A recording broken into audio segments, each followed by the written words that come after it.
ඉතිං ඔන්න එහෙනම් අද අපි නාන්න යන්න තමයි ලෑස්ති වෙන්නේ. කොට දවසකින් vlog එකක් අරගෙන එන්නත් බැරි වුණා. අපි ඉතින් කට්ටියත් එක්ක නාන්න යන්න කළුතර ටවුන් එකට ඇවිල්ලා එක එක්කෙනාව එකතු කරගෙන කෙලින්ම ගියේ ෂෙඩ් එකට.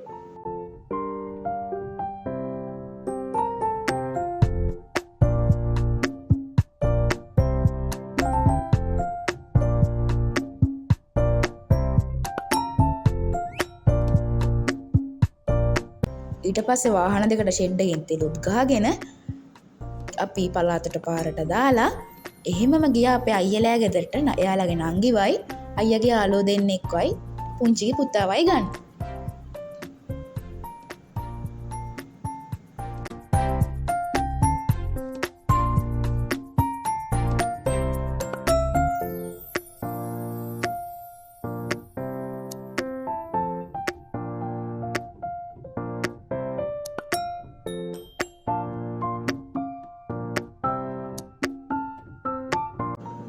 අයියලා නංගිවයි එයාගේ යාළුවෝ දෙන්නවයිත් අරගෙන අපි කෙලින්ම ආවේ අයියලාගේ පාටියට අවශ්‍ය බඩු ටික ගන්න.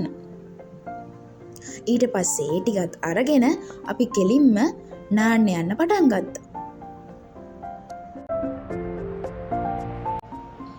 අපේ අයියයි එයාගේ යාළුවා ආශාන් අයියයි ඒ කලමන ටික අරන් එනකන් අපි කට්ටිය මෙතනටලා chat එකක් දාගෙන ඉඳියා. මේ ඉන්න අපිත් එක නාන්න යන සෙට් එක.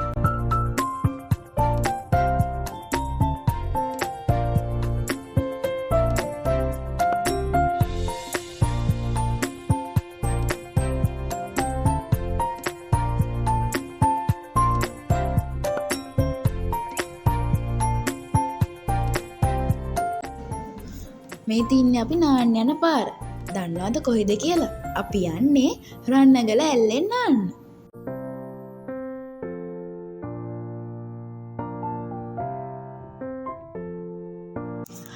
ඉරිදා දවසකනේ අපි ගියේ.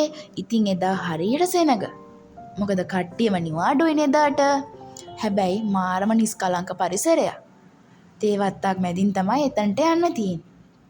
අයියලා උඩ පාටි දානකම් අපි කට්ටියත් එක්ක පල්ලෙහාට බැහැලා නාන්න පුළුවන්ද කියලා බැලුවා.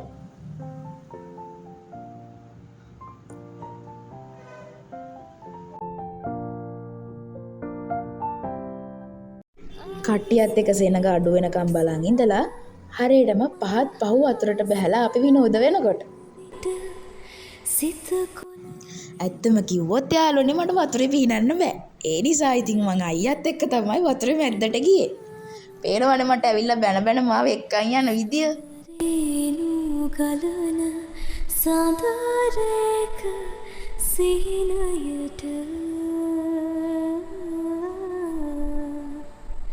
නුඹ ඇත ඉඳන්. ඉතින් ගයිස් අපි කට්ටියත් එක්ක විනෝද වෙලා නාලා ගොඩට එනකොට ගොඩක් හවස් වෙලා. එහෙමම ඉතින් අපි ලෑස්ති වෙලා ගොඩාක් රෑ වෙන්න කලින් ගෙදර එන්න පටන් ගත්තා. රැවුණු නිසා මෙතනින් එහාට වීඩියෝ කරේ නැහැ. එහෙනම් ගයිස් මම මෙතනින් නවතිනවා. හැමෝම සතුටින් පරිස්සමෙන් ඉන්න. ලයික් කරලා කමෙන්ට් කරලා ෂෙයා කරලා සබ්ස්ක්‍රයිබ් කරලා නැත්නම් සබ්ස්ක්‍රයිබ් කරන්නත් අමතක කරන්න එපා. බුදු සරණයි ඔයාලා හැමෝටම. ඒ දෙනුම හැඟුම නොදනින් සාදරේනු ගලන සාදරේක සීනයට